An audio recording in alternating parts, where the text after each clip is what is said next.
శ్రీ కనకదుర్గమ్మ తల్లి జ్యోతిష్యాలయం స్త్రీ పురుష వశీకరణం 100% చేయబడును. వ్యాపారం, చదువు, ఉద్యోగం, పిల్లల్లో జ్ఞాపక శక్తి, రాజకీయం, ప్రేమ, పెళ్లి, సంతానం, భార్యాభర్తల మధ్య కలహాలు, కుటుంబ సమస్యలు, ఆరోగ్య సమస్యలు, ఇలా ఎటువంటి సమస్యలకైనా సరే పరిష్కారం చెప్పబడును.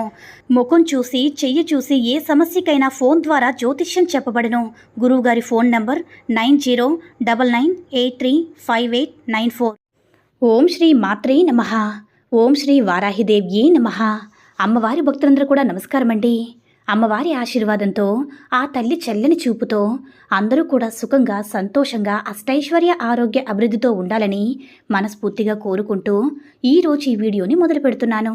ఈరోజు వీడియో ఏంటంటే, మనం కోరుకున్న వారిని మనం సొంతం చేసుకునేటటువంటి ఒక అద్భుతమైనటువంటి మంత్రం గురించి మనం తెలుసుకుందాము.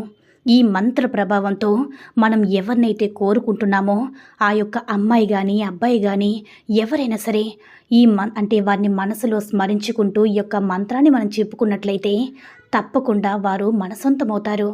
వాళ్ళే 24 గంటల్లో వెతుక్కుంటూ మన ముందుకు వస్తారనమాట. అంటే ఇది ఎవరైనా సరే మంచి కోసం మాత్రమే చేయాలి, చెడు కోసం మాత్రం అస్సలు చేయకూడదు.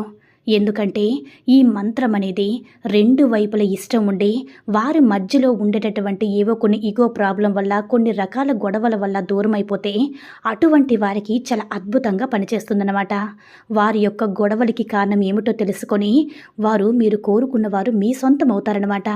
అలాంటి అద్భుతమైన మంత్రం గురించి ఈరోజు మనం చెప్పుకుందాము. అయితే ఈ రెమెడీ కోసం మీరేం చేస్తారంటే, భోజపత్రాలు అనేవి మీకు ఆన్లైన్లో దొరుకుతూ లభిస్తున్నాయి కదా. మీరు ఒకసారి ఆన్లైన్లో చెక్ చేసుకున్నట్లయితే చాలా సులభంగా ఈ భోజపత్రాలు మీరు సంపాదించవచ్చు. ఒకవేళ ఎట్టి పరిస్థితుల్లో ఈ భోజపత్రం అనేది మనం దొరకదు అనుకున్న వారు వైట్ కలర్ ప్లెయిన్ పేపర్ని, కొత్త పేపర్ని ఉపయోగించండి. ఆ పేపర్ని మీరు తీసుకొని ఈ భోజపత్రాన్ని తీసుకొని కొద్దిగా కుంకుమ కూడా తీసుకోండి. అయితే కుంకుమ అంటే వాటిలో కొంచెం నీళ్లు వేసి పేస్ట్ లాగా తయారు చేయండి.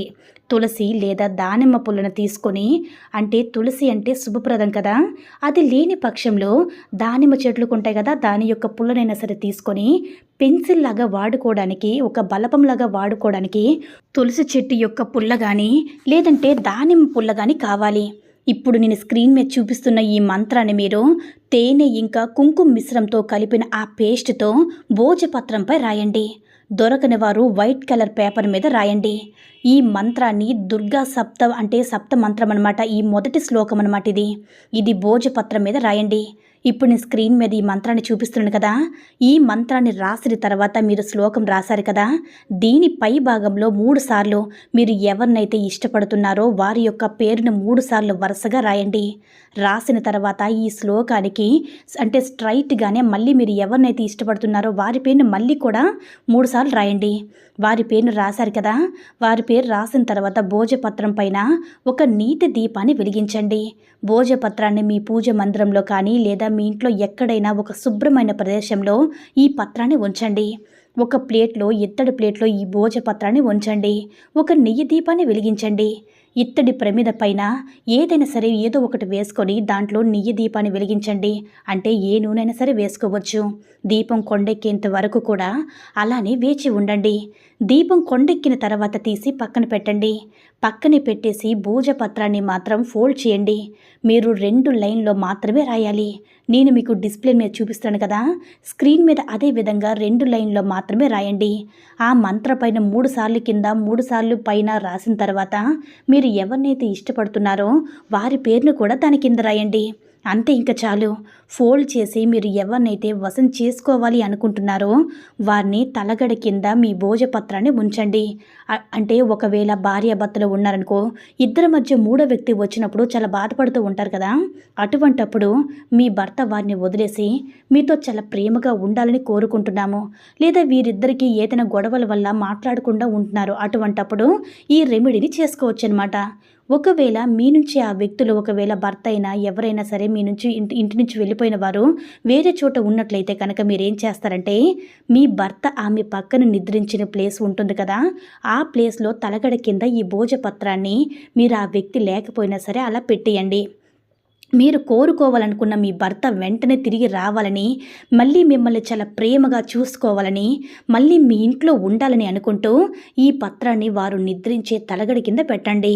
ఒక్కసారి ఇలా చేస్తే చాలు, పదే పదే మీకు అంత బాగా పనిచేస్తుంది. ఇంకోసారి చేయాల్సిన అవసరమే లేదు. ఈ రెమెడీ ఒక్కసారి చేయండి. మీ బంధం అనేది ఖచ్చితంగా తిరిగి వస్తుంది.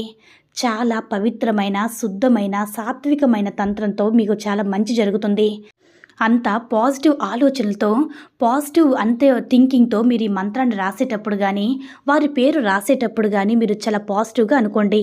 వారు మీతో ఉన్నట్లు, మీరిద్దరూ కూడా చాలా ఆనందంగా ఉన్నట్లు ఊహించుకుంటూ చేయండి. చాలా అద్భుతమైన ఫలితాలు ఆ అమ్మవారి కృపతో మీరే చూస్తారనమాట. నమ్మకంతో చేయండి. ఈ వీడియో నచ్చినట్లయితే లైక్ చేసి షేర్ చేయండి.